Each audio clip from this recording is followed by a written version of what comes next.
Hi, foodies കോർണറിലേക്ക് എല്ലാവർക്കും സ്വാഗതം. നമ്മളിന്ന് ക്വിക്കായിട്ട് ഒരു ഷെസ്വാൻ ചിക്കൻ ഫ്രൈഡ് റൈസ് ഉണ്ടാക്കിയെടുക്കാൻ പോവാണ്.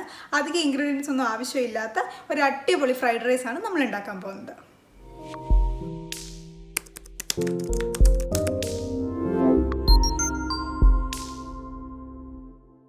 ഫ്രൈഡ് റൈസ് ഉണ്ടാക്കാനായിട്ട് നമ്മളൊരു പാൻ ചൂടാക്കാൻ വെച്ചിട്ടുണ്ട്. ഇനി ഇതിലേക്ക് ഞാൻ കുറച്ച് എണ്ണ ഒഴിച്ചു കൊടുക്കുവാണ്. എണ്ണ ചൂടായി കഴിഞ്ഞു. ഇനി നമുക്കിതിലേക്ക് ചിക്കൻ ഇട്ട് കൊടുക്കാം.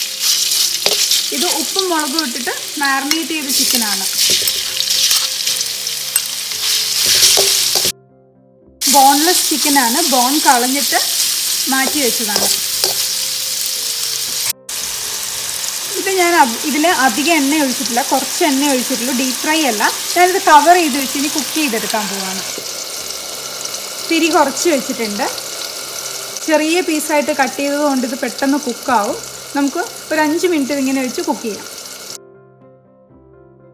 ചിക്കൻ വേവുന്ന സമയത്ത് നമുക്ക് 2 മുട്ട ചെറുതായിട്ടൊന്ന് ബീറ്റ് ചെയ്തെടുക്കാം. ഞാനിപ്പോൾ ഒരു ഹാൻഡ് മിക്സർ വെച്ചാൽ ബീറ്റ് ചെയ്യുന്നത്. ഒന്നുമില്ല, ഫാസ്റ്റായിട്ട് ചെയ്യാമെന്നുള്ളതുകൊണ്ട് ജസ്റ്റ് ഒരു സ്പൂൺ കൊണ്ടോ വിസ്ക് കൊണ്ടോ ചെയ്താലും മതി. അത് ഇപ്പോൾ ഒരു 5 മിനിറ്റ് ആയിട്ടുണ്ട്. ചിക്കൻ നമുക്കൊന്ന് എടുത്തു നോക്കാം. ചിക്കനിൽ ഇത് വെള്ളം വന്നിട്ടുണ്ട്. ഇങ്ങനെ അടച്ചു വെച്ച് വേവിക്കുമ്പോൾ നമുക്ക് ഫ്രൈഡ് റൈസിൽ ചിക്കൻ എന്താ പറയുക, ഉണങ്ങിയിട്ടിരിക്കില്ല, നല്ല സോഫ്റ്റായിട്ട് കിട്ടും ഈ ചിക്കൻ പീസസ്. ഇനി നമുക്കിതിലേക്ക് കുറച്ച് സോസ് ഇട്ട് കൊടുക്കാം. കുറച്ച് ചില്ലി സോസും ഷെസ്വാൻ സോസും. കുറച്ച് ചില്ലി സോസ് ഇട്ടിട്ടുണ്ട്, അതുപോലെ കുറച്ച് ഷെസ്വാൻ സോസും. ഇനി ഒന്ന് നമുക്കിതൊന്ന് മിക്സ് ചെയ്ത് കൊടുക്കാം. ഒന്ന് കോട്ട് ചെയ്തെടുക്കാം ഇതിനെ ഒന്ന്. ചിക്കൻ ഇപ്പം നല്ല ടെക്സ്ചർ ആയിട്ടുണ്ട്, നല്ല സോഫ്റ്റായിട്ട് നന്നായിട്ട് വെന്ത് കിട്ടിയിട്ടുണ്ട്. ഇനി ഇതിലേക്ക് നമുക്ക് ബീറ്റ് ചെയ്ത് വെച്ച 2 മുട്ട നേരത്തെ ബീറ്റ് ചെയ്ത് വെച്ചിട്ടുണ്ടായിരുന്നു, അത് നമുക്ക് ഒഴിച്ചു കൊടുക്കാം. ഞാനിപ്പം മുട്ടയിൽ വേറെ ഉപ്പ് ഇടുന്നില്ല, എന്ന് വെച്ചാൽ ചിക്കൻ എന്ന് ഊറി വന്ന വെള്ളത്തിൽ ഉപ്പുണ്ടാവും. അതുകൊണ്ട് ഞാൻ വേറെ ഇപ്പോൾ ഉപ്പൊന്നും ഇടുന്നില്ല. ഏകദേശം ഇതൊന്ന് മുട്ട വെന്ത് കഴിയുമ്പോൾ നമുക്കിതിലേക്ക് കുറച്ച് കുരുമുളക് പൊടി ആഡ് ചെയ്ത് കൊടുക്കണം. ഏകദേശം ഇത് മുട്ട വെന്ത് തുടങ്ങിയിട്ടുണ്ട്. അപ്പം നമുക്കൊന്ന് ഇളക്കി കൊടുക്കാം. ഇതെല്ലാം ലോ ഫ്ലെയിമിലാണ് ചെയ്യുന്നത്. ചിക്കൻ വേവിച്ചതും അതെ, മുട്ടയും അതെ, ലോ ഫ്ലെയിമിലാണ് എല്ലാം ചെയ്യുന്നത്.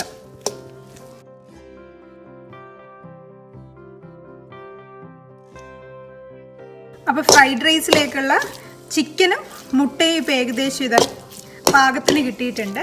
ഇനി ഇത് മുട്ടയിലേക്ക് ഞാനിപ്പോൾ പച്ചക്കറികൾ ആഡ് ചെയ്ത് കൊടുക്കണം. അധികമൊന്നും ഇടുന്നില്ല, പീസും കോണും ഞാനിവിടെ ആഡ് ചെയ്തിട്ടുണ്ട്. ഇനി ഇത് നമുക്കൊന്ന് മിക്സ് ചെയ്ത് കൊടുക്കാം. മിക്സ് ചെയ്ത് കൊടുക്കുന്നതിന് മുന്നേ ഇതിന് ഞാൻ കുറച്ച് ഉപ്പും കുരുമുളക് പൊടിയും ഇടാൻ പോവാണ്. കുറച്ച് ഉപ്പും കുറച്ച് കുരുമുളക് പൊടിയും. ഇനി ഇത് നമുക്കൊന്ന് മിക്സ് ചെയ്ത് കൊടുക്കാം. ഇനി ഇതിലേക്ക് നമുക്ക് കുറച്ചുകൂടി ചില്ലി സോസും അതുപോലെ ഷെസ്വാൻ സോസും ആഡ് ചെയ്ത് കൊടുക്കും. ഇപ്പോൾ സോസൊക്കെ നന്നായിട്ട് മിക്സ് ആയിട്ടുണ്ട്. ഇനി ഇതിലേക്ക് നമുക്ക് റൈസ് ആഡ് ചെയ്ത് കൊടുക്കണം.